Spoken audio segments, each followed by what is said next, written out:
नमस्कार, आप सभी दर्शकों का बहुत बहुत स्वागत। आप देख रहे हैं जस्ट टीवी। मैं हूं नेहा शुक्ला, लेकर हाजिर हूं आज की स्ट्रेट टॉक। तो बड़ा सवाल आज अमेरिका ही नहीं पूरी दुनिया पूछ रही है कि क्या टैरिफ का जो खेल है वो डोनाल्ड ट्रंप पर उल्टा पड़ गया है, या डोनाल्ड ट्रंप जो अपनी पॉलिसी है वो कैसे आगे बढ़ा रहे हैं कि अब उन्होंने 90 दिनों के पॉज का ऐलान कर दिया है। टैरिफ की घोषणा पर 90 दिनों की रोक लगा दी गई है। 3 महीनों की ये रोक जो है, इसके क्या मायने, कुछ सवाल हैं जो हम चाहते हैं कि स्ट्रेट टॉक के दर्शकों के सामने पहले रखें और उसके बाद इस सवाल को समझने की कोशिश करें कि क्या दुनिया को गोल गोल चक्कर घुमा रहे हैं डोनाल्ड ट्रंप। ये जो गोल गोल चक्कर घुमा रहे हैं, इससे ट्रंप को क्या फ़ायदा हो रहा है? क्या उल्टी पड़ गई है ट्रंप की टैरिफ पॉलिसी? क्या ट्रंप को अमेरिका में मंदी और महंगाई की वजह से वो घबरा गए हैं, और या फिर चीन का जो जवाबी टैरिफ है उससे ट्रंप जो है वो परेशान हो गए हैं, या फिर उन्हें लग रहा है कि अमेरिका में कहीं ना कहीं अर्थव्यवस्था वो शायद संभाल नहीं पाएंगे। यूरोप और एशियाई अर्थव्यवस्थाओं में उनके घोषणा के बाद से लगातार उथल पुथल देखने को मिल रही है, और इसी बीच ये 90 दिनों का जो पॉज है इसे कैसे देखा जाए, भारत का मौन नागरिकों के लिए कितना फ़ायदेमंद, इसको भी समझने की कोशिश करेंगे। आइए स्वागत कर लेते हैं हमारे आज के जो मेहमान हैं स्ट्रेट टॉक के, Atmajit Singh, socio political analyst. Sir बहुत बहुत स्वागत करती हूँ मैं। और ट्रंप का टैरिफ, और मेरी पहली ही लाइन ये थी कि क्या गोल गोल घुमाना चाहते हैं दुनिया को, अपने इशारों पर नचाते हुए तो पहले से ही दिख रहे हैं जब से जनवरी में पद संभाला है। लेकिन कभी टैरिफ की घोषणा, कभी धमकी देना, और अब ये पॉज, ये दिल में बड़प्पन कहाँ से उभर आया? क्या वजह हो सकती है ट्रंप की? ये बड़प्पन नहीं है, ये एक धमकी देकर उन्होंने अपना एक पैर पीछे किया है जी। वो ये कह रहे हैं कि 75 देशों से उनको फोन आए हैं कि आप जो है ट्रेड पॉलिसीज पे, ट्रेड बैरियर्स पे, करेंसी मैनिपुलेशन पे हम बात करने को तैयार हैं, नॉन मॉनेटरी टैरिफ्स पे बात करने को तैयार हैं। तो अब सबको सांप सूंघ गया है, तो ट्रंप कह रहे हैं कि वो मेरे पास आए हैं तो मुझे उनको कुछ रिलीफ देना होगा। तो उन्होंने चाइना, क्योंकि चाइना ने रिटेलिटरी टैरिफ उन पे लगा दिया था 84%, जब उन्होंने 104% लगाया था, तो फिर उन्होंने चाइना पे 125% टैरिफ लगा दिया। जी। उन्होंने कहा क्योंकि चाइना ने रिटेलिटरी टैरिफ लगाया, पर वो मेक्सिको और कनाडा की बात नहीं करते हैं। कनाडा और मेक्सिको ने भी उन पे रिटेलिटरी टैरिफ लगाया जी। और कनाडा मेक्सिको से 40 से 60% जो माल है, चाहे वो कंस्ट्रक्शन रिलेटेड हो, चाहे वो ऑटोज रिलेटेड हो, चाहे वो कार मैन्युफैक्चरिंग हो या कंपोनेंट्स हो, वो वहां से आता है। जी। चाहे वो लंबर हो, स्टील हो, कंस्ट्रक्शन मटेरियल हो। तो क्योंकि वो मेक्सिको और चाइना से वित्त पोषित हो रहे हैं, तो मेक्सिको और कनाडा, माफ कीजिएगा, कनाडा और मेक्सिको से वित्त पोषित हो रहे हैं, तो उनको उन्होंने क्यों छोड़ दिया? सिर्फ चाइना को ही क्यों पकड़ा? और दूसरी बात यह है कि जब उनको टैरिफ लगाने ही नहीं थे तो 75 देशों को इस तरह से 25% पहले स्टील और एल्युमिनियम पे इंपोर्ट पे लगा दिया। उसके बाद अलग अलग कंट्रीज का उन्होंने एक फॉर्मूला बनाया, जो कि फॉर्मूला इकोनॉमिक्स के हिसाब से कहीं से भी करेक्ट नहीं है। वो कहते हैं कि जितना भी ट्रेड डेफिसिट है उसका मैं जो एवरेज टैरिफ बनता है उसका 50% चार्ज करूंगा। ये कहाँ की मैथमेटिक्स है? देखिए, आज की डेट में अगर ग्लोबल इकोनॉमी में आप एक आईफोन या एप्पल या नाइकी या गैप का कपड़ा बनाते हैं या जूता बनाते हैं, तो उसमें कोई कॉस्ट एडवांटेज है, तभी कंपनियां वहां से चाइना जाके और वियतनाम जाके और इंडोनेशिया जाके, कोलंबिया जाके चीजों को बनवाती थी। लेबर कॉस्ट का एडवांटेज था, प्रोडक्शन का एडवांटेज था, प्रोडक्शन एफिशिएंसी थी। सप्लाई चेन मैनेजमेंट में अगर देखा जाए तो एक एक प्रोडक्ट में अगर मान लीजिए 10 आइटम लगती हैं तो 9 आइटम बाहर से आती हैं। तो अगर आप 9 आइटमों पे इंपोर्ट टैरिफ लगा देंगे तो फिर 10वीं आइटम अगर आप मैन्युफैक्चर भी करते हैं तो वो मेक अमेरिका ग्रेट अगेन कैसे होगा? It will set on inflationary pressures. तो ये सारी चीजों पे बहुत सारे इकोनॉमिस्ट ने इस बात पे आश्चर्य जताया और खेद जताया कि इस तरीके की ट्रंप की पॉलिसी से कोई भी अमेरिका में मेक अमेरिका ग्रेट अगेन नहीं होने वाला है। इनफैक्ट अमेरिका वैश्विक बाजारों में अकेला पड़ जाएगा। यूरोपियन यूनियन ने भी डिसाइड किया कि वो भी रिटेलिटरी टैरिफ लगाएंगे। अब बात यह आ जाती है कि ऐसा काम किया क्यों किया गया? बात तो पहले यह पूछना चाहिए कि ट्रंप ने ऐसा काम किया क्यों? जी। तो सिंपल सी बात है, ट्रंप एक बिजनेसमैन है और अपने रिच बिजनेसमैन फ्रेंड्स को खुश करने के लिए पहले उन्होंने अनाउंस कर दिया जनवरी में कि मैं टैरिफ लगाऊंगा। स्वेरिंग इन के बाद फरवरी में उन्होंने 10% टैरिफ लगाया पहले चाइना पे, फिर फरवरी में 10% और लगा के 20% कर दिया। मार्च 26 आते आते उन्होंने उसको 54% कर दिया और अब उसको 125% कर दिया। इसका मतलब यह है कि वो चाहते हैं कि मार्केट्स गिरें, और मार्केट्स गिरी, -8% तक S&P गया और उसके बाद 12% का उछाल आया। तो इसमें जो शॉर्ट टर्म ट्रेडर्स थे जिनको एंटिसिपेटेड था कि ट्रंप मार्केट को पहले गिराएंगे और बाद में 90 दिन का रिलीफ दे देंगे और मार्केट उससे उठ जाएगी, तो खरीदारों ने खरीद लिए शेयर, उन्होंने इन्वेस्ट कर दिया इंडेक्स में, इंडाइसेस के जो प्रमुख शेयरों में, और जैसे ही अनाउंसमेंट आई मार्केट ने बाउंस बैक कर दिया 12%। तो जैसे US stocks high sky rocketed गए 90 दिन की ऑथराइजेशन के बाद, तो ये ऐसा ही लगता है कि इसको ट्रेड वॉर की तरह ना समझा जाए। ये तो टैक्स हैवी नास्डेक है जो 12% बढ़ी है पिछले 24 साल में, पहली बार अगर मैं उसके आंकड़े आपको दूं, S&P 500 added 9.5% of its biggest gain since 2008. Dow Jones Industrial Average moved ahead 7.9%, its biggest day since 2020. 2963 point rally in the blue chip index was the largest point gain on record according to Dow Jones market data. ये wall street journal का कहना है, और ये 1 बजे के बाद जो कल न्यूयॉर्क में शुरू हुआ है, ये उनके ट्रुथ सोशल की पोस्ट के बाद है। जब डेमोक्रेट्स ने पूछा, डेमोक्रेट कमेटी ने जब पूछा ट्रेड सेक्रेटरी से कि आपको इस बारे में नॉलेज थी जी, तो वो पता ही नहीं था कि 3 मिनट पहले या 10 मिनट पहले क्या हुआ है। तो इसका मतलब यह है कि ट्रंप अपने फैसले खुद कर रहे हैं, और उन फैसलों का उनके ट्रेड सेक्रेटरी, उनके कमर्स सेक्रेटरी, उनकी जो कैबिनेट है उसको भी नहीं पता होता है जी। इस तरीके का वीटो जो एंजॉय कर रहे हैं, कांग्रेस को भी सोचना पड़ेगा, रिपब्लिकन्स को भी सोचना पड़ेगा कि एक आपने बेलगाम घोड़े को इस तरीके से अमेरिका की कमान सौंप दी है, इसमें अमेरिका का नुकसान होगा कि फायदा होगा इवेंचुअली जाके। बिल्कुल। क्या ऐसा लग रहा है कि ये जो मौजूदा परिस्थितियां अमेरिका में हैं, ये कहीं ना कहीं ट्रंप के खिलाफ जो विरोध के सुर है इसको और ज़्यादा मजबूत बना रहे हैं? क्योंकि आपने जो जिक्र किया कि खुद जो उनके सेक्रेटरी थे उनको ही नहीं जानकारी थी कि टैरिफ पर पॉज लगा दिया गया, तो ये कितना बड़ा जो है एक मिसमैनेजमेंट ट्रंप प्रशासन में दिखता है। एक छोटे से ब्रेक के लिए रुकेंगे आत्मजीत जी, उसके बाद जब लौटेंगे तो ट्रंप के मैनेजमेंट, ट्रंप प्रशासन में जो अविश्वास दिख रहा है एक दूसरे के फैसले के बारे में जो है, या फिर ट्रंप जो है अपने फैसले के बारे में क्या अपनी टीम से भी डिस्कस किए बिना ही, और उसका असर क्या हो सकता है, सकारात्मक हो गया या फिर नकारात्मक होगा। क्या ऐसे कोई राष्ट्रपति पद पर अपनी जिम्मेदारी निभा सकता है, और ये कितना खतरनाक है अमेरिकी नागरिकों के लिए भी और दुनिया भर के लोगों के लिए। कहीं ना कहीं ग्लोबलाइजेशन की ये जो अर्थव्यवस्था है वो एक दूसरे से जुड़ी होती है कड़ियाँ। एक ब्रेक के बाद लौटते हैं। तो ट्रंप की टैरिफ की पॉलिसी या फिर टैरिफ वॉर, कहीं ना कहीं हथियार वो चलाते हैं, उसके बाद हथियार को वापस म्यान में तलवार भी डाल लेते हैं। तो टैरिफ का ये जो वेपन है, जैसा कि चीन ने इसको व्यापार हथियार का एक टूल बताया है, ये वेपन किस तरीके से चला रहे हैं ट्रंप, इसी पर पूरा सवाल जो है आकर खड़ा हो गया है। क्योंकि 90 दिनों का पॉज और इससे अब दुनिया भर की जो इकोनॉमीज़ है उस पर क्या असर देखने को मिला। हालांकि मार्केट में कुछ इम्प्रूवमेंट, बल्कि एक रौनक की बात हो रही है। हमारे साथ आत्मजीत जी लगातार जुड़े। आत्मजीत जी, ट्रंप प्रशासन में मिसमैनेजमेंट है, ये तो एक्सपोज हो ही चुका है, लेकिन ये जो पॉज है ये कितनी बड़ी राहत आप दुनिया भर की इकोनॉमी के लिए देख पा रहे हैं? खास करके मैं भारत के नज़रिए से अगर इसके आपके फ़ायदे समझने की कोशिश करूं कि क्या ये पॉज भारत को फ़ायदा तो छोड़ दीजिए, राहत भी दे सकता है? देखिए, पहले तो अमेरिकन पॉलिटिक्स को समझ लीजिए कि ट्रंप ने ऐसा क्यों किया। फोर्ट नॉक्स में गोल्ड की बात उन्होंने की कि हमारा सोना फोर्ट नॉक्स में पड़ा भी है या वहां से बेचा जा चुका है। तो इसका मतलब है कि उनको चिंता थी कि क्या हमारी करेंसी गोल्ड बैक है जिसको हम इतना छाप चुके हैं। और दूसरी तरफ जब चाइना ने $700 बिलियन के ट्रेजरी बॉन्ड्स को सेल ऑफ किया और जापान ने उसके सुर में सुर मिला के उन्होंने भी $200-250 बिलियन के अपने ट्रेजरी बेचे और चाइना के साथ अनुबंध किया प्रोडक्शन में, तो इससे ये क्लियर हो गया अमेरिका को कि यहाँ जल्दी पैसा आने वाला नहीं है। तो जब उन्होंने टैरिफ्स अनाउंस किए तो उसमें यूएस ट्रेजरी का जो सेल ऑफ था उसमें उनके यील्ड बढ़ गई और यील्ड 0.4% से बढ़ गई। जो यील्ड पहले 4.25% थी वो 4.47% हो गई।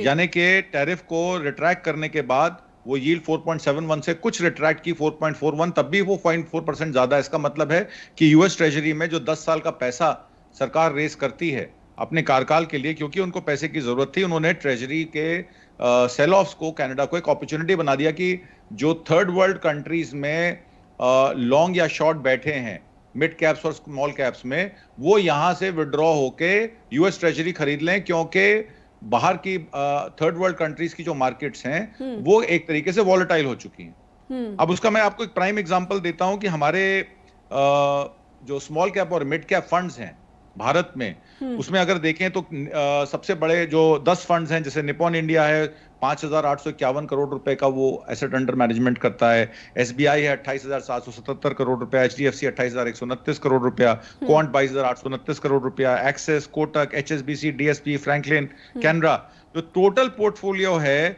उसमें 37 दिन की लिक्विडेशन जो है वो अब करीब 31 दिन की हो गई, जो 26 दिन की पहले हुआ करती थी। मतलब अगर उनको 50% पोर्टफोलियो अपना लिक्विडेट करना है तो अब 25-26 दिन में नहीं करेंगे, अब उनको 40 से 50 दिन भी लग सकते हैं। किसी को 31 दिन, किसी को 50 दिन, किसी को 60 दिन। तो इसका मतलब यह है कि आपका जो रिस्क लेवल है मिड कैप और स्मॉल कैप में बढ़ गया जी। अब अगर मैं इसको टोटल में बात करूं तो एसेट अंडर मैनेजमेंट जो है 41% डाउन गया है 2024 में, 3.3 ट्रिलियन डॉलर से स्मॉल कैप का और 4 ट्रिलियन डॉलर से गया है नीचे मिड कैप फंड का एसेट अंडर मैनेजमेंट। तो ये $7.5 मिलियन जो अनलॉक हुआ इंडिया से, ये कहां जाएगा? ये यूएस ट्रेजरी में जाएगा, क्योंकि वहां रिटर्न जो है पोस्ट 90 डेज अनाउंसमेंट भी 4.41% है। देखिए पैसा तो किसी को पार्क करना ही है कहीं ना कहीं जी। तो ये वैश्विक बाजारों से मैन्युफैक्चरिंग, सर्विसेज और ट्रेड में जो कंपनियां काम करती हैं और जो यूएस अमेरिकन मार्केट से जुड़ी हुई हैं, उनके शेयर लगातार नीचे जाएंगे, चाहे वो सर्विस सेक्टर की, आपके आईटी सेक्टर की इंडस्ट्री हो, ट्रेड की इंडस्ट्री हो या गुड्स मैन्युफैक्चरिंग इंडस्ट्री हो। हमारा गुड्स मैन्युफैक्चरिंग लगातार 25% से 13% पे आ गया। अगर मनमोहन सिंह कार्यकाल की बात करें तो मनमोहन सिंह कार्यकाल में हमारा मैन्युफैक्चरिंग का जीडीपी का रेशियो 16 से 18% था। ये सरकार आई, मेक इन इंडिया का प्रोजेक्ट लेके आई, उसके बाद इन्होंने कहा कि हम जो है वो पीएलआई देंगे जी, 1,95,000 2 लाख करोड़ रुपए की पीएलआई घोषित की, जिसमें उन्होंने कहा कि हम इतनी जॉब जनरेट करेंगे, पर वो जॉब जनरेट हुई नहीं और कुल पीएलआई का सिर्फ 11,900 करोड़ रुपए का उन्होंने डिसबर्समेंट किया। इसका मतलब है कि पीएलआई में भी उन्होंने सैंक्शन नहीं किए जी, जो वो इंसेंटिव्स देने थे जी। तो इस वजह से अब क्या है कि कंपनीज भी अब डबल सोचेंगी। एप्पल फोन कंपनी के 5 प्लेन कल आईफोन भर के जो है वो अमेरिकन शोर पे गए कि 13 अप्रैल से पहले हम अपनी जितनी भी प्रोडक्शन है उसको लिक्विडेट कर दें। और मान लीजिए कल को अमेरिकन कंपनीज को ये कहा जाता है कि आपका मेक इन इंडिया फोन या मेक इन चाइना फोन या नहीं बिकेगा, चाहे उसमें स्क्रू ही क्यों ना लगाओ, तो फिर एप्पल की मजबूरी बन जाएगी। उन्होंने तो यहाँ पे अपना एक प्रोजेक्ट लगा रखा है चेन्नई में और बाकी जगहों पे, जिसमें 6 लाख नौकरियां देने का उन्होंने वादा किया था कि will make it a hub of exports ji. और टेस्ला को दिक्कत है चाइना पे इंपोर्ट। टेस्ला तो चाहती है कि चाइना का जो ड्यूटी है, कस्टम ड्यूटी है, वो 125% ना रहे, क्योंकि उनका सारा ईवी गाड़ियों का कारोबार और उनकी लिथियम आयन बैटरीज का कारोबार जो है वो रुक जाएगा जी। और इसी वजह से शायद अब एलन मस्क पे डबल वहमी हो गई है। एक तरफ तो वो डीओजी में लोगों को नौकरियों से निकाल रहे थे और खुद ही उनके बिजनेस को खतरा पड़ गया है चाइना पे लगा के। चाइना के पास जितना भी प्रोडक्शन है, जितनी भी अमेरिका की बड़ी बड़ी कंपनियां हैं, वॉलमार्ट है, आपकी बेस्ट बाइज है, कॉस्को है, इनमें 70 से 80% माल चाइना में बनता है जी। अगर मान लीजिए कि वॉलमार्ट को 125% टैरिफ देके अगर माल बेचना पड़ेगा तो वो कॉस्ट कहां से रिकवर करेगा जी। आईटी और चिप्स में और सॉफ्टवेयर में तो आप अपने मार्जिन ज्यादा रख के आप इसको अब्सॉर्ब कर सकते हैं 70-80% टैरिफ को, पर गुड्स और रियल आइटम्स को आप जिनमें मार्जिन 2%, 4%, 5% होता है, उसमें 80% टैरिफ का मतलब यह है कि 100 रुपए की चीज अब आपको मिलेगी 225 रुपए में जी। तो खरीदेगा कौन? बात आ जाती है। बिल्कुल, ये महंगाई के लिए भी मैं समझना चाहती हूँ कि महंगाई को थोड़ा सा जो है पुश बैक करेगा 90 दिनों का ये जो पॉज है, या फिर जो मार्केट की जो अस्थिरता है ये रेट को कभी प्रभावित नहीं कर पाएगी। फिलहाल ये निकट भविष्य में ऐसा ही दिखेगा। नहीं, देखिए महंगाई की जहां तक बात है, इन्फ्लेशन तो अमेरिका में अगर 6.5-7% से इन्फ्लेशन बढ़ रहा है तो भारत में भी उसका वजह यह है कि हमारा क्रूड ऑयल पहले रशिया से आता था जी। यूक्रेन रशिया वॉर के चलते हमें $60 कैप पे तेल मिल रहा था जी। अब मान लीजिए तेल हमें अगर यूएस से उठाना पड़ता है, उनकी पॉलिसीज के तहत वो कहते हैं नहीं, क्रूड आपको हमसे लेना पड़ेगा और शेल का क्रूड लेना पड़ेगा जी। तो फिर हमारी ट्रांसपोर्टेशन फ्रेट कॉस्ट बढ़ जाएगी, इंश्योरेंस कॉस्ट बढ़ जाएगी। और मान लीजिए हमें वापस ईरान, इराक और सऊदी अरेबिया के पास जाना पड़ेगा ब्रेंट क्रूड लेने, तो ऑलरेडी $2 एक्साइज जो है सरकार लगा चुकी है पेट्रोल और डीजल पे। तो अगर मान लीजिए हमें 65, अभी आज की डेट में हमारे जो कॉन्ट्रैक्ट्स हैं वो $70 से $78 पे चल रहे हैं। रशिया से ही क्रूड हमें ऑयल जो है 40% हमारी क्रूड की रिक्वायरमेंट रशिया से ही पूरी हो रही थी, जो जामनगर की रिफाइनरी में SEZ में अंबानी साहब जो हैं उसको रिफाइन करके बाहर बेच रहे थे। हाईसीज में भी तेल बिक रहा था जी, हाईसीज में भी तेल की ट्रेडिंग हो रही थी। अब ये जो प्रॉफिट मेकिंग है जो रशिया यूक्रेन वॉर के चलते, वो ट्रेडिंग बंद हो जाएगी, क्योंकि अमेरिका कहेगा कि आप अमेरिका से अगर आप रशिया से अगर ऑयल खरीदेंगे तो हमारे संबंध आपके साथ खराब हो जाएंगे। और अमेरिका तो वियतनाम और कंबोडिया की तरह बिल्कुल झुक चुका है, वो तो 0% ड्यूटी करने के लिए भी तैयार है, क्योंकि उसको अपनी इंडस्ट्री का कुछ नहीं पड़ा है। आज अमेरिका अगर कहेगा कि 0% ड्यूटी में गाड़ियां इंपोर्ट करनी पड़ेंगी तो इंडिया हाँ कर देगा जी। और यूरोप भी कहेगा कि अब इंडिया को, जब आपने अमेरिका को अलाउ कर दिया तो हमको भी अलाउ कीजिए। तो एक तरीके से जो विकसित देश हैं, जो अपनी गुंडई के चलते छोटे देशों को बुली कर रहे हैं जी। और ट्रंप सबसे बड़े बुली हैं, क्योंकि उन्होंने 97% टैरिफ कंबोडिया का देखा, पर ये नहीं देखा कंबोडिया और वियतनाम का उन्होंने हाल किया। वियतनाम में तो वो वॉर लड़ा अमेरिका, उसके बाद उनको वित्त पोषित किया गया है और अमेरिका को फायदा हो रहा था कंबोडिया वियतनाम से, तभी तो उनके साथ कारोबार कर रहे थे। आज ये कह के कि कंबोडिया में 97% टैरिफ चार्ज कर रहा है, तो एक तो ये तो डेविड एंड द गोलियत की लड़ाई हो गई। एक छोटा आदमी एक बड़े आदमी से कैसे लड़ेगा? उसके पास तो सेना है, पैसा है, सब कुछ है। कंबोडिया जैसा देश, वियतनाम जैसा देश कैसे लड़ेगा? भारत जो कि अपने आत्मनिर्भरता पर एमएसएमईज, क्योंकि हमारे यहाँ 54 लाख नौकरियां पिछले 7 सालों में गई हैं। एनएसएसओ और जो डेटा आया है वो ये कहता है कि 2015-16 से 2022-23 में मैन्युफैक्चरिंग और एम्प्लॉयमेंट में गिरावट आई जी। हमारा मैन्युफैक्चरिंग परसेंटेज ऑफ जीडीपी जो 18% एवरेज होता था वो घट के 13.5% रह गया है। और अगर रियल ग्रोथ देखें जीवीए की तो 12% से भी नीचे है जी। एम्प्लॉयमेंट 54 लाख नौकरियां पिछले 7 साल में चली गई हैं। मैन्युफैक्चरिंग 9.5%। और ऐसे में अगर वो जो अमेरिका में जॉब कर रहे हैं भारतीय या फिर जो है स्टूडेंट्स हैं जिनको ये उम्मीद थी कि वो वहाँ पर नौकरी हासिल कर पाएंगे, और जब उनको भी वापस भेज दिया जाएगा भारत अपने वतन, तो ये भारत की जो स्थिति है जॉबलेस यूथ की वो और ज़्यादा विकट आप देख पा रहे हैं। और इसके साथ साथ मैं ये भी समझना चाहूँगी कि एक दिन पहले ही जयशंकर की स्टेटमेंट आई थी कि इम्पैक्ट क्या होगा हम नहीं कह सकते। तो ये जो स्पीचलेस या फिर कहूँगी कि पॉलिसी को लेकर कुछ क्लैरिटी नहीं है। हालांकि वो कहते हैं कि बायलैटरल जो ट्रेड है यूएस और इंडिया के साथ, कहीं ना कहीं वहीं पर सारी उम्मीदें टिकी हुई हैं, लेकिन ट्रंप पर तो वहाँ पे जो डेमोक्रेट्स हैं, रिपब्लिकन हैं, वही भरोसा नहीं कर पा रहे हैं। तो फिर भारत की सरकार क्या ज़रूरत से ज़्यादा भरोसा कर रही है ट्रंप एडमिनिस्ट्रेशन पर? भारत की सरकार भरोसा नहीं कर रही है, भारत की सरकार दबाव में है और दबाव अदानी का है। अदानी पर SEC का जो वारंट इशूड है उसमें अमेरिका जब चाहे अदानी को कॉल कर सकता है अरेस्ट के लिए, क्योंकि उन्होंने $600 मिलियन रेज किया और यहाँ पे रिश्वत दी लोगों को। सिक्योरिटी एक्सचेंज माफ कीजिएगा, solar energy corporation of India के एनर्जी कॉन्ट्रैक्ट सिक्योर करने के लिए आंध्र प्रदेश की सरकारों को, महाराष्ट्र की सरकार को, उड़ीसा की सरकार को। और वो रिश्वतखोरी में उस रिश्वत के सारे सबूत उनके पास हैं, उनकी फेडरल पुलिस के पास, अब केस फेडरल जज के पास है जी। तो अडानी अगर फंसेंगे अमेरिका में तो मोदी जी भी फंसेंगे, क्योंकि मोदी जी का कारोबार अदानी के साथ है, अदानी जी को उठाने वाले मोदी जी हैं। तो ये एक कारोबारी दबाव है जो एक बिजनेसमैन दूसरे बिजनेसमैन को डरा के हड़का के अपना काम ले रहा है। इसमें भारत की जनता पिसेगी जी। इसका मतलब है कि जो काम ट्रंप अमेरिकी नागरिकों के लिए कर रहे हैं वही काम जो है भारत के प्रधानमंत्री नरेंद्र मोदी भी अपने नागरिकों के लिए कर रहे हैं। वो अपने मित्रों के लिए जो है पॉलिसी जो है इस तरह से फॉर्मेशन या फिर जो है इसको उसमें बदलाव करने की कोशिश में दोनों देशों के प्रमुख दिख रहे हैं। एक छोटा सा ब्रेक लूँगी मैं आत्मजीत जी, उसके बाद जब लौटेंगे तो समझने की कोशिश करेंगे कि ऐसे में जो यूरोप और चीन जो रिटेलिएटरी जवाब देने की बात हो रही थी, जैसे कनाडा ने भी किया और मैक्सिको ने भी किया, क्या इसको अब आने वाले दिनों में ऐसा देखा जाए कि अमेरिका की जो शक्ति है जो कि दुनिया भर की अर्थव्यवस्थाओं को डरा रहा था, इसमें कोई कमी देखने को मिली है? क्योंकि कोशिश ये हो रही थी कि मेक अमेरिका ग्रेट अगेन, पर ये दाव उल्टा पड़ रहा है। एक ब्रेक के बाद लौटते हैं।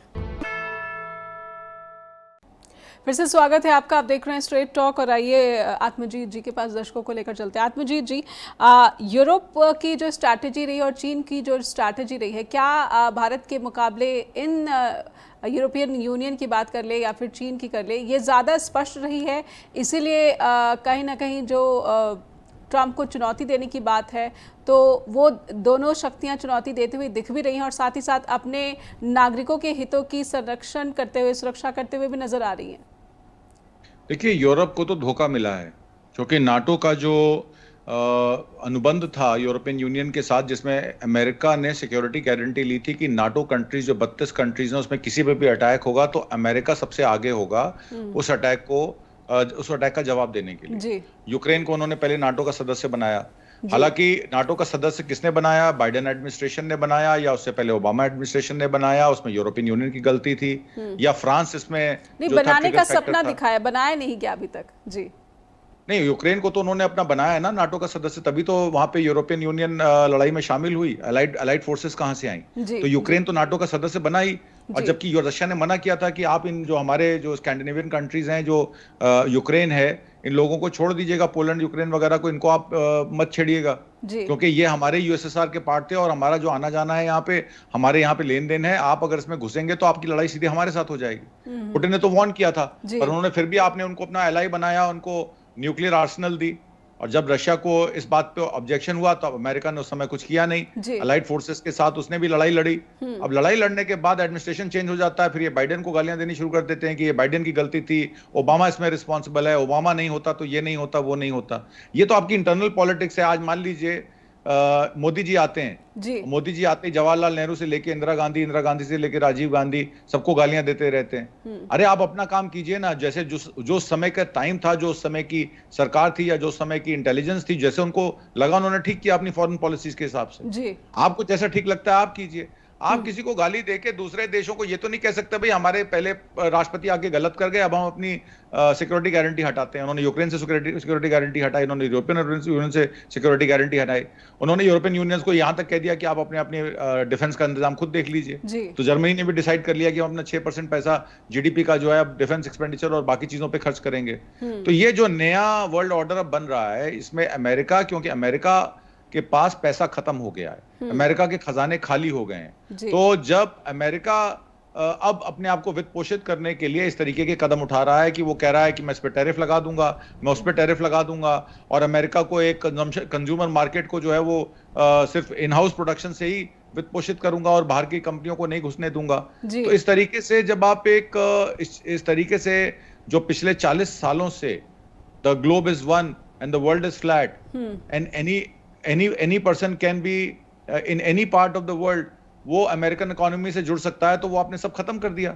जी आप एआई ले आए, एआई के तहत अब आपको लोगों की जरूरत नहीं है, आपको मींस ऑफ प्रोडक्शन में लेबर की जरूरत नहीं है, आप आर्टिफिशियल इंटेलिजेंस के जरिए और रोबोटिक्स के जरिए सारे काम ये खुद कर सकते हैं। तो आपने ताइवान की चिप मैन्युफैक्चरिंग कंपनी टीसीएमसी को बुलाया कि ठीक है भैया तुम चिप बनाओ, हम रोबोटिक्स बनाते हैं, क्या जरूरत है लोगों की या चीप लेबर की, जब हम ये काम खुद ही कर सकते हैं रोबोटिक्स से। तो मुझे लगता है कि जो इनके दोस्त हैं, जो बड़े बड़े लोग हैं, वो ये सोच रहे हैं कि अब हमें लेबर की जरूरत नहीं है, तो मींस ऑफ प्रोडक्शन हम अमेरिका में क्रिएट कर सकते हैं। टेक्नोलॉजी के द्वारा हम सस्ते रोबोटिक्स और सस्ती मैन्युफैक्चरिंग प्रोडक्शन करके हम इसको ऑटोमेट कर सकते हैं सारे मोड को, और हमें अमेरिका के कंजम्पशन को प्रोडक्शन से रिलेट करने के लिए अब हमें वियतनाम, कंबोडिया, थाईलैंड, चाइना की जरूरत नहीं है। तो चाइना एक इनके लिए एक मुसीबत बन गया है, एक गले की फांस बन गया है, जिसको निकालने की पूरी कोशिश जो है वो ट्रंप एडमिनिस्ट्रेशन द्वारा की जा रही है, और ट्रंप को मैनेज किया जा रहा है, ट्रंप की कैबिनेट को नहीं,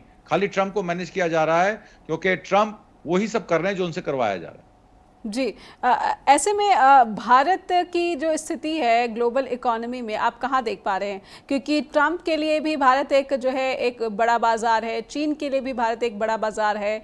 अगर भारत, क्योंकि भारत की जो सरकार है वो इस बात का जो है इरादे साफ कर चुकी है, क्योंकि पड़ोसी देश इतनी बड़ी इकोनॉमी है तो हम उनसे युद्ध जो है मोल नहीं ले सकते। वहीं आप ट्रंप की बात करते हैं तो आप उनको भी नाराज़ नहीं कर सकते। तो भारत की पोजीशन को क्या आप बहुत ही संदेहास्पद या फिर कुछ कंफ्यूज जैसा देख पा रहे हैं? देखिए, संदेहास्पद तो नहीं है, भारत के लिए एक सुनहरा मौका है। अब अगर चाइना में अजीत डोवल गए थे हाल ही के दिनों में, पिछले महीने, और वहां पे वो कुछ बातचीत करने गए थे जी। हमारे एमएसएमई सेक्टर्स में जीएसटी के बाद, जीएसटी की implementation, one nation one tax के बाद, कोविड लॉकडाउन के बाद और डिमोनेटाइजेशन के बाद बहुत हालत खराब है। जैसे कि मैंने आपको आंकड़े बताए, मैन्युफैक्चरिंग में 18 लाख यूनिट पिछले 7 साल में बंद हो गए, 54 लाख नौकरियां चली गई, और ये तो आधिकारिक आंकड़ा है उन एमएसएमईज का, एसएमईज का जो रजिस्टर्ड हैं। अनरजिस्टर्ड एमएसएमईज और एसएमईज में और डेटा भी खराब है। एक डेटा के मुताबिक 6 करोड़ यूनिट में मात्र 60 लाख यूनिट हैं जो प्रॉफिटेबल है, बाकी 5 करोड़ यूनिट अनप्रॉफिटेबल चल रही हैं। नंबर ऑफ एम्प्लॉइज जो हैं वो घट गए हैं, कम हो गए हैं, और रोजगार के साधन उत्पन्न नहीं हो रहे हैं। आपने स्टार्टअप इंडिया में, आईटीआई में ट्रेनिंग के जो प्रोग्राम्स पब्लिक पर प्राइवेट पार्टनरशिप में गए, पर इंस्टीट्यूट 5000 यूनिट में 12 बच्चों से ज्यादा एक यूनिट में बच्चा नहीं है एवरेज। तो इसका मतलब है कि लोग नहीं आ रहे हैं ट्रेनिंग लेने, क्योंकि उनको पता है उनको नौकरियां नहीं मिलेंगी। तो एक तरीके से सिस्टम सारा बैठ गया है। तो भारत के लिए एक अपॉर्चुनिटी है कि अब जो हमने अपना मैन्युफैक्चरिंग में अपना जो अस्तित्व खो दिया था और चाइनीज इंपोर्ट पे हम $107 बिलियन पे डिपेंडेंट हो गए थे और सारी वैल्यू एडिशन वहीं से आ रही थी, तो अब सिरे से हमें फिर से अपनी मैन्युफैक्चरिंग में अपने आप को बढ़ाना चाहिए, छोटे छोटे यूनिट्स को फाइनेंशियल सपोर्ट देना चाहिए, कैपिटल सपोर्ट देना चाहिए, और बजाय बाहर के बाजारों में, वैश्विक बाजारों में एक्सपोर्ट पे कंसंट्रेट करने के पहले डोमेस्टिक इकोनॉमी पे कंसंट्रेट करें, इंपोर्ट कंटेंट को कम करें। मेक इन इंडिया को ग्रेट अगेन के लिए हमें भी ये बिल्कुल बजाना चाहिए। अब WTO के जब एजेंडा खत्म हो गए तो क्या किसानों को 10% से ज्यादा MSP नहीं दे सकते हम? जो वर्ल्ड ट्रेड ऑर्गेनाइजेशन का हमारे पास प्रतिबंध था कि 10% से MSP ज्यादा नहीं दे सकते हम। अब WTO, पेरिस क्लाइमेट चेंज हो, WTO हो या कोई भी अंतर्राष्ट्रीय एजेंसियां हो जो वित्त पोषित होती थी अमेरिका द्वारा, उनके सारे रूल्स रेगुलेशंस ही खत्म हो गए हैं। अमेरिका ने खुद ही अपने आप को बाहर कर लिया, तो इंडिया को क्या पड़ी है कि वो उन अनुबंधों के तहत अपने आप को एक सिग्नेटरी मान के और वो चले। OECD में जैसे वो एक सिग्नेटरी था, जिसकी वजह से किसानों की समस्या बढ़ गई, किसानों को देशव्यापी MSP नहीं मिल रही थी। अगर किसानों को MSP मिल जाए और एक्सपोर्ट का कारोबार खुल जाए, जिस तरीके से मोदी जी कह रहे थे कि चावल में और गेहूं में भारत जो है वो wheat bowl of the world बन सकता है, तो उसको बनाइए ना wheat bowl of the world. आपने ईयर ऑफ द मिलेट्स बनाया, आप सरसों, ज्वार, बाजरा, ये जो सुपर फूड्स हैं, इन्हीं के एक्सपोर्ट का काम कर लीजिए। हम एग्रीकल्चर प्रधान देश हैं, 11 करोड़ परिवार यानी कि 55 करोड़ लोगों को आप सपोर्ट कर सकते हैं एग्रीकल्चरल एक्सपोर्ट के जरिए। ठीक है, मैन्युफैक्चरिंग को दोबारा खड़ा कर सकते हैं। इन 6 करोड़ यूनिट में अगर 10 ऑन एवरेज यूनिट भी एक आदमी काम करता है, तो आप अच्छे खासे 6 करोड़ लोगों को नौकरियां दिला सकते हैं। 60 करोड़ लोग जो हैं उसमें डायरेक्टली इनडायरेक्टली आप उनको सपोर्ट कर सकते हैं। तो 110 करोड़ लोगों को किस तरीके से आत्मनिर्भर बनाना है, इसका पूरा ब्लूप्रिंट तो आपके पास है। पर चूंकि आप अदानी प्रेम में और अपने कॉर्पोरेट्स, जो चुनिंदा कॉर्पोरेट्स हैं, उनके प्रेम में अमेरिका के आगे झुके हुए हैं, तो आपको अपनी नीति बदलनी पड़ेगी, आपको नियति भी बदलनी पड़ेगी, तभी आप आगे बढ़ पाएंगे। और ये नियति बदलने के लिए और नीति बदलने के लिए एक हाई टाइम है। अगर भारत की इकोनॉमी को बड़े प्रभाव से और बड़े नकारात्मक प्रभाव से बचाना है और संभालना है, तो ये सही समय है। बल्कि सबसे गंभीर और परिस्थितियां हैं, इसकी तीव्रता को ज़रूर समझना चाहिए। एक ब्रेक के बाद लौटते हैं। आत्मजीत जी हमारे साथ लगातार जुड़े हुए हैं। RBI ने भी टैरिफ को लेकर कुछ टिप्पणियां की हैं, रेपो दरों में जो है कटौती भी की गई है, लेकिन क्या ये भारतीय अर्थव्यवस्था की जो ज़रूरतें हैं उस पर खरा उतरती हैं, समझेंगे। एक ब्रेक के बाद लौटते हैं स्ट्रेट टॉक के साथ। फिर से स्वागत है आपका। आप देख रहे हैं स्ट्रेट टॉक और आत्मजीत जी हमारे साथ लगातार जुड़े हुए हैं, सोशियो पॉलिटिकल एनालिस्ट हैं। आत्मजीत सर, अगर अर्थव्यवस्था की बात की जाए, भारत की अर्थव्यवस्था की बात की जाए, तो RBI ने भी एक दिन पहले कुछ घोषणाएं की और रेपो दरों में कटौती भी की है, टैरिफ पर भी टिप्पणी की है। मैं समझना चाहती हूँ कि भारतीय रिजर्व बैंक टैरिफ को लेकर क्या स्पष्ट है? हमारे विदेश मंत्री तो स्पष्ट नहीं है, वो इम्पैक्ट को सही से आकलन कर पाने में असमर्थता जता चुके हैं। हमारी जो वित्त मंत्री है निर्मला सीतारमण, वो पूरे सीन से ही नदारद है। उनकी एक भी अभी तक तो मुझे तो याद नहीं, अगर आपको कुछ जानकारी है कि निर्मला सीतारमण ने कुछ बयान दिया हो, वित्त मंत्री ने कुछ बयान दिया हो टैरिफ की घोषणाओं के बीच। लेकिन RBI के बयान को आप कैसे देख पा रहे हैं? देखिए, RBI के गवर्नर साहब ने कह दिया मैं कोई महाभारत का संजय नहीं हूँ। तो इसी में सारा तथ्य छुपा है इस बात का जी। कि वो कहते हैं कि अच्छा, अब रेपो रेट शक्तिकांत दास ने पिछले 10 साल में बदला नहीं। अभी आपकी कल की न्यूज बता देता हूं कि रेपो रेट को जो है वो रिवाइज कर दिया गया। इसका मतलब है लिक्विडिटी नहीं है बाजार में। आपके जितने भी कार्गोज हैं जो यहाँ से चल पड़े हैं, वहां से पेमेंट कितनों की आएगी, कितनों की नहीं आएगी, कितना माल डंप हो जाएगा, मैन्युफैक्चरिंग का क्या होगा। अब नए नए जो प्रोजेक्ट हैं, श्रीलंका गए थे मोदी जी, फिर समय मांग के आ गए कि पोर्ट बनाना है भी अदानी को, उसको उसी को देना कॉन्ट्रैक्ट। और क्या करने गए थे श्रीलंका वो? अब उसको कोलंबो पोर्ट के लिए जो प्रोजेक्ट है, अब पैसा तो इंटरनेशनल मार्केट में आप रेज नहीं कर सकते क्योंकि आपकी बदनामी हो चुकी है। आप उस पैसे से ब्राइब्स देते हैं जी। तो इसलिए आपने रेपो रेट कम किया ताकि लिक्विडिटी बढ़े। 2-2.5-3 लाख करोड़ रुपया जो चाहिए वो आप कॉर्पोरेट्स को दीजिए, ताकि कॉर्पोरेट्स अपने कारोबार को ये जो कठिन समय आया है जिसमें टैरिफ वॉर चल रही है और मामला संभलते संभलते 6 महीने भी लग सकता है, साल भी लग सकता है, तो उसके लिए आप फिर उनको कॉर्पोरेट्स को लिक्विडिटी दीजिए ताकि जो उनके एग्जिस्टिंग बिजनेस हैं जिसमें जेस्टेशन पीरियड हाई है, पोर्ट्स हैं, एयरपोर्ट्स हैं, जिसमें कमाई नहीं होती, खर्चा ही खर्चा होता है, तो वो खर्चा जो है वो सरकारी बैंकों के थ्रू होगा, हमारे टैक्स के पैसे से होगा। और जब तक ये मामला संभलेगा नहीं तब तक ये चलता रहेगा। अगर मान लीजिए मामला नहीं संभलता है तो आगे आने वाले समय में ये सारी डेट हम पे पड़ जाएगी, हम पे टैक्स लग जाएंगे इनडायरेक्ट। हमारा जीएसटी 18 से 26% कर दिया जाएगा, 26 से 40% कर दिया जाएगा, इनकम टैक्स की रिबेट्स हटा दी जाएंगी। तो कहीं ना कहीं इन कॉर्पोरेट्स को वित्त पोषित करके देश के किसानों, देश के युवाओं, देश के रिटायर्ड लोगों पेंशन, उनके पेंशनों पे अटैक होती है।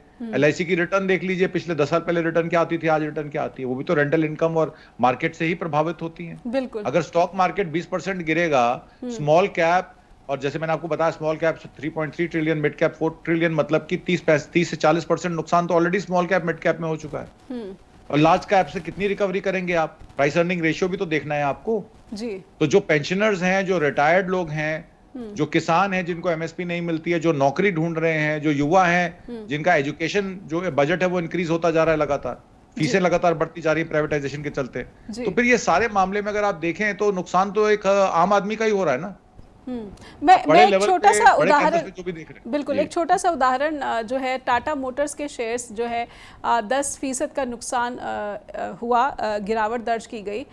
एक टाटा मोटर्स जो कि भारत की एक बड़ी ऑटोमोबाइल इंडस्ट्री है, कंपनी है, इसको अगर इस तरह के नुकसान झेलने पड़ रहे हैं तो आप इससे जुड़े जो रोजगार है उसको कैसे देख पा रहे हैं? भारत में जो रोजगार पहले से ही कम है ऐतिहासिक रूप से, इसमें और जो है बहुत बड़े पैमाने पर कटौती आप देख पा रहे हैं? देखिए, एज फार एज रोजगार कंसर्न, अगर वो आप किसी ऑटो कंपनी की बात कर रही हैं या कोई भी और मैन्युफैक्चरिंग कंपनी की बात कर रही हैं जो ज़्यादा नौकरियां जनरेट करके यहाँ से चीज़ें बेचते हैं, तो इंपोर्ट टैरिफ कम करने से बाहर की चीज़ें जब सस्ती आनी शुरू हो जाएंगी तो फिर यहाँ की ईवी की गाड़ी कैसे बिकेगी? महिंद्रा की ईवी की गाड़ी कैसे बिकेगी जब आपको अमेरिकन गाड़ी 0% इंपोर्ट ड्यूटी पे लानी पड़ेगी? बात ही आ जाती है। और चाइना से आपका बिजनेस जो है 108 बिलियन डॉलर का है, जिसमें आप उनको एक्सपोर्ट कितना करते हैं? 16 से 18 बिलियन डॉलर का जी। तो ऑलरेडी आप 80-90 बिलियन डॉलर के नीचे हैं। 2023, 24, 25 का आप बजट निकाल के देख लीजिए। जितना भी हमारा ट्रेड डेफिसिट है चाइना के साथ, वो इस वजह से है क्योंकि जरूरत का सामान चाइना में सस्ते दाम में बना के देता है जी। अगर हम जितना भी मेक इन इंडिया की कोशिश कर ले, हम उस कॉस्ट एफिशिएंसी, प्रोडक्शन एफिशिएंसी को अचीव नहीं कर सकते। लेबर कॉस्ट के अलावा और बहुत सारी चीजें होती हैं। बिल्कुल, एफिशिएंसी ऑफ प्रोडक्शन, आप कितनी कैपेसिटी पे काम कर रहे हैं, आप कितने साल से काम कर रहे हैं, आप किस तरीके से अपने प्रोडक्ट को बेच रहे हैं, आपका कार्गो कॉस्ट क्या है, आपकी शिपिंग कॉस्ट क्या है, बहुत सारी चीजें होती है। तो डाउन टू डाउन लॉजिस्टिक्स से लेके फैक्ट्री वर्कर से लेके उस प्रोडक्ट को लेकर, फॉर एग्जांपल आपको मैं एक सिंपल टर्म में समझाता हूं। मान लीजिए आपके पास एक आईफोन है, उस आईफोन की कीमत आज 60,000 रुपए है। उस 60,000 रुपए में एक 10 रुपए की चिप लगती है जी। और चाइना अगर वो 10 रुपए की चिप अमेरिका रोक देगा तो अमेरिका को सिरे से वो 10 रुपए की चिप बनाने के लिए फैक्ट्री लगानी पड़ेगी और वर्किंग आवर्स जो है अमेरिकन पे के हिसाब से देने पड़ेंगे। तो क्या वो फोन आपको वापस 60,000 रुपए में मिलेगा? नहीं मिलेगा। वो आपको फोन मिलेगा 2 लाख रुपए में जी। क्योंकि फिर से आपको मीन्स ऑफ प्रोडक्शन आइडेंटिफाई करने पड़ेंगे, आपको फिर से सारे जितने भी उसके इंग्रेडिएंट्स हैं उनको जोड़ना पड़ेगा, आपको लाइन ऑफ प्रोडक्शन खड़ी करनी पड़ेगी, आपको प्रोडक्शन एफिशिएंसी करनी पड़ेगी। तो अमेरिका सिर्फ डरा रहा है, धमका रहा है, अपने चुनिंदा लोगों को वित्त पोषित कर रहा है, जैसे भारत में हो रहा है जी। ये टैरिफ और चलने वाली नहीं है। इट इज बेसिकली किसी भी इकोनॉमिस्ट से अगर आप पूछेंगे तो वो आपको यही बताएंगे कि ये लड़ाई सिर्फ WWF है, जिसमें सिर्फ एक कुश्ती दिखाई जाती है, पर वो असली में सब मिले होते हैं आपस में। तो असली में, और 6 महीने तक ये वैश्विक बाजारों में जो लोग सप्लाई कर रहे हैं, जिन्होंने एक्सपोर्ट ऑर्डर ले सकते हैं, लिए हुए हैं, जिनकी प्रोडक्शन है, उसको रोककर उनका नुकसान तो वो कर देंगे, पर फायदा किसी को नहीं होगा जी। ये सिर्फ निर्यात से जुड़े सेक्टर को नुकसान होगा या फिर ये कहीं ना कहीं हर उस देश के नागरिक को होगा जिस पर टैरिफ की वॉर का असर पड़ रहा है? आपको मैं इसका सिंपल मैं आपको एग्जांपल देता हूं। कोविड-19 में आपके जब कोविड-19 खुला था, लॉकडाउन खुला था, सबसे पहले गाड़ियां मिलनी बंद हो गई थी क्योंकि उनकी चिप्स जो हैं वो एक स्पेसिफिक चाइना या ताइवान से बन के आती जी जी। और मैंने आपको जैसे कि बताया कि 10 रुपए की चीज 20 लाख रुपए की आइटम को भी रोक सकती है, आपकी प्रोडक्शन को रोक सकती है। मान लीजिए टाटा आज ईवी की गाड़ी बनाता है, कर्व बनाता है, पंच बनाता है, उसमें ईवी का बैटरी लगाता है। 93% रेयर अर्थ मिनरल्स की प्रोसेसिंग कौन करता है? चाइना करता है जी। आज भी। अमेरिका हो, भारत हो, कहीं भी हो, 93% रेयर अर्थ मिनरल्स की प्रोसेसिंग करके माल कहां से आता है? चाइना से आता है। आप रेयर अर्थ मिनरल्स एक्सकेवेट तो कर सकते हैं कश्मीर से, अफगानिस्तान से, इंडिया से, पर उसको आप प्रोसेस कैसे करेंगे? आपके पास प्रोसेसिंग की टेक्नोलॉजी नहीं है, और जब तक आपके पास प्रोसेसिंग की टेक्नोलॉजी आएगी तब तक बहुत देर हो चुकी होगी। तो इसलिए आज की डेट में जो जो काम कर रहा है, आपको उसी के साथ अलाई होकर ग्लोबल सप्लाई मैनेजमेंट का हिस्सा बनना पड़ेगा जी। और जब तक आप ग्लोबल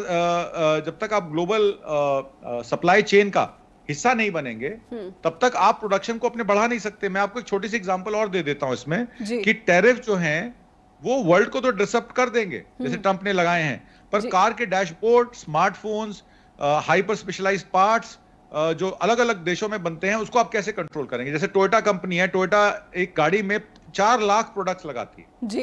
एक गाड़ी में उसके 4 लाख आइटम्स लगते हैं। वो 4 लाख, बोइंग जो विमान बनाती है उसमें 6 मिलियन कंपोनेंट्स होते हैं, और ये कंप्यूटर, कैमरास और कई सारी चीजें, स्मार्टफोन्स, ये सब कंपोनेंट्स जो है अलग अलग कंट्रीज से आते हैं जी। जब आप ग्लोबल सप्लाई चेन मैनेजमेंट को डिसरप्ट कर देंगे और टैरिफ लगा देंगे, तो उस आइटम की मैन्युफैक्चरिंग किसी भी देश में हो, इंडिजिनियस भी होगी तो रुक जाएगी, क्योंकि उसमें जो इंपोर्टेड इंग्रेडिएंट है वो कहां से आएगा? तो एक तरीके से ये सारे बाजारों में एक हलचल मचा के एक 5 रुपए के कैपेसिटर को आप ब्लॉक करके शिपमेंट में आप एक 1.5 लाख रुपए के एसी को बेचने से रोक रहे हैं। आप इसको इस तरीके से समझिए। जी जी। तो वो एसी इंडिया में बन रहा है, चाइना में बन रहा है, या थाईलैंड में बन रहा है, या कंबोडिया में बन रहा है, या ओमान में बन रहा है, या रशिया में बन रहा है, उससे क्या फर्क पड़ता है? जी। आपने प्रोडक्शन तो बंद कर दी ना, फैक्ट्रियां तो बंद कर दी, लेबर को अनएम्प्लॉयड कर दिया, और यही अमेरिका चाहता है, सबको घुटनों पे लाके और अपनी टर्म्स पे ट्रेड करना चाहता है, जो कि एक दादागिरी है, और ये दादागिरी चलेगी नहीं। बिल्कुल नहीं चलेगी, क्योंकि अब दुनिया जो है काफ़ी आगे निकल चुकी है। अब तकनीक की भी होड़ है, और साथ ही साथ दुनिया में किसी एक की दादागिरी लंबे समय तक चले, ऐसी जो है अलग अलग देशों के नागरिक या फिर जनता भी जो है अपना इरादा साफ कर चुके हैं। अमेरिका में भी लगातार प्रोटेस्ट शुरू हो रहे हैं, बल्कि ट्रंप का विरोध शुरू हो गया। लेकिन सबसे बड़ा सवाल तो भारत के लिए निकलता है। आत्मजीत जी, एक छोटी सी टिप्पणी लेना चाहूँगी, जहाँ पर दुनिया की सबसे ज़्यादा घनी आबादी वाला देश भारत, और भारत में अगर ये अस्थिरता बनी रहती है, अनिश्चितता बनी रहती है, रोजगार का संकट और गहराता है, महंगाई अगर काबू पाने में सरकार असमर्थ रहती है, तो भारत के लिए कितने समय तक आप देख रहे हैं कि ये भारी पड़ सकता है? 3 साल, 4 साल, 5 साल या फिर 10 साल? देखिए, भारत के लिए एक सुनहरा मौका है। आज मैंने सुबह भी प्रोग्राम किया था 9 बजे। ग्लोबल सप्लाई चेन मैनेजमेंट में भारत अभी तक नहीं था। चाइना के साथ भी वो इंपोर्ट ज्यादा करता है, एक्सपोर्ट कम करता है। हालांकि बांग्लादेश में हमारा टेक्सटाइल जाता है, कपड़ा बांग्लादेश में ही स्टिच होके आगे बिकता है, यूरोपियन कंट्रीज और अमेरिकन कंट्रीज में। हम लोग रॉ मटेरियल सप्लायर थे। अब हमारे पास सुनहरा मौका है कि अपने 6 करोड़ यूनिट्स को क्रेडिट गारंटीज के तहत, जो 2017 में स्कीम आई थी, क्रेडिट गारंटीज के तहत एसएमईज और एमएसएमईज को 10 करोड़ से 50 करोड़ का लोन नॉन कोलैटरल देकर हम उनको स्टार्टअप करें, ग्लोबल सप्लाई चेन का हिस्सा बने, और जब तक टैरिफ्स लो नहीं होते तब तक अपने मैन्युफैक्चरिंग को रिलोकेट करके प्रोडक्शन को यहीं इन हाउस करें जी। और जब तक हम रेडी होंगे साल 2 साल में, 3 साल में इस काम को लेकर, तब तक ये मामला ठंडा पड़ जाएगा, फिर से टैरिफ लो हो जाएंगे, और उसके बाद हम ग्लोबल सप्लाई चेन मैनेजमेंट का हिस्सा बन सकते हैं, क्योंकि हमारी कॉस्ट ऑफ प्रोडक्शन और हमारी जो एफिशिएंसी है वो इंप्रूव हो जाएगी। तो जो कंट्रीज अभी तक ग्लोबल सप्लाई चेन मैनेजमेंट का हिस्सा नहीं थे, उनके लिए सुनहरा मौका है। Every adversity comes with an opportunity. तो निराश होने की ज़्यादा ज़रूरत नहीं है। हमारे दर्शकों को भी, चाहे वो अमेरिका में रह रहे हैं या फिर वो भारतीय नागरिक ही क्यों ना हो, उनके लिए ये संदेश आत्मजीत जी की तरफ से बहुत बहुत धन्यवाद करना चाहूँगी सर। आपने समय दिया और इतनी स्पष्ट और जो है सटीक जानकारी हमारे दर्शकों तक पहुँचाने में हमारी मदद की। दर्शकों से अनुरोध करती हूँ कि आपका इस पर क्या विचार है, आपका क्या कहना है, या फिर कोई सुझाव है कि भारत की अर्थव्यवस्था में क्या परिवर्तन लाया जाए, क्या रिफॉर्म्स लाया जाए, ताकि दुनिया के ये गंभीर आर्थिक संकट से भारत खुद को बचा सके और अपनी जो सबसे बड़ी आबादी है इसके सामने संसाधनों की कमी ना होने पाए। बहुत बहुत धन्यवाद। info@justbroadcasting.com या फिर justbroadcasting.com पर भी फीडबैक पहुंचा सकते हैं। जुड़े रहिए जस्ट टीवी के साथ। नमस्कार।